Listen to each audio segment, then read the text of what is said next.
My name is Benish and my partner's name is Debbie Montar, and our topic was media violence. Media violence. Media sources such as television, radio, movies, the internet, and video games are the most common sources of media being used today that impact the lives of children, adolescents, teenagers, especially their attitudes and behaviors. The purpose of our paper was to examine the reasons video gaming violence has increased throughout the years and basically the causes for aggression in children. And Debbie will also talk about the intervention programs that are commonly used by adults, schools, peers, the community to prevent aggression or to reduce media violence. Let's start by defining what violence is. Violence is often motivated by the behavior aggression. So aggression is basically hostile behavior intended to harm someone. It can be physical, sexual, and even verbal insults, such as sarcasm or spreading rumors about someone. Although not all aggressive acts are violent or severe though, but all violent acts are severe and they have aggression in them. Violence is defined as someone intentionally causing physical harm, using physical power or force to harm someone or something that doesn't wish to be harmed. Basically, it's not consensual. Research has also supported that heavy television viewing, such as 4 hours or more per day, is actually considered really unhealthy, especially for children. And these viewers often become less trusting of others and their intention.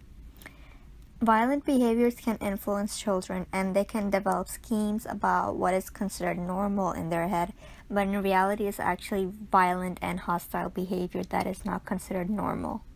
Also, the children's program actually was found to have higher rates of violence occurring than comedy programs, music videos, and reality shows.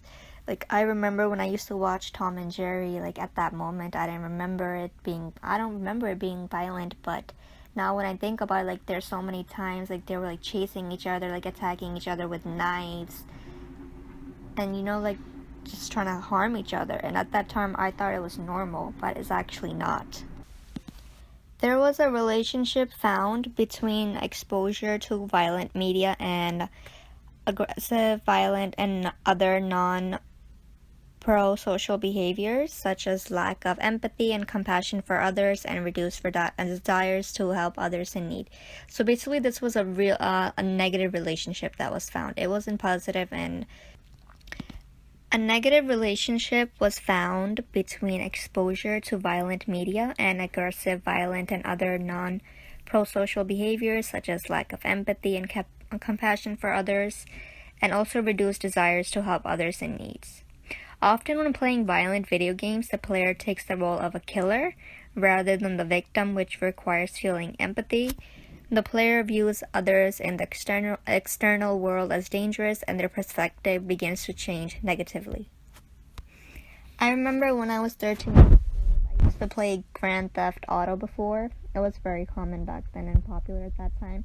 So what I used to do was, when I used to play video games, I would imagine myself as a killer. I would literally shoot people, innocent people. I would take guns from the police, rob cars, and just kill. It was a very violent video game that influenced me, even at the age of 13. According to the social learning theory, children can learn aggression by observing and imitating violent behavior in the media. And observation learning can affect children in short-term and long-term life. Majority of laboratory-based experimental studies have actually found that violent media exposure can lead to anger, aggressive feelings and thoughts, hostile and violent behavior, desensitization to violence, and it reduces emotions, such as sensitivity, empathy, the ability to feel other people's pain, and it reduces pro-social behavior such as helping others. Generally, desensitization is considered normal, since soldiers in a war zone are often killing people and surgeons often perform various operations that require desensitization.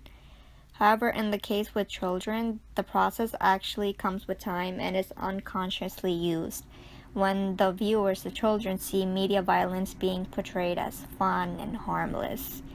So it reduces sensitivity in them. Now, Debbie will talk about the second aspect of the slideshow, like intervention programs that can be used.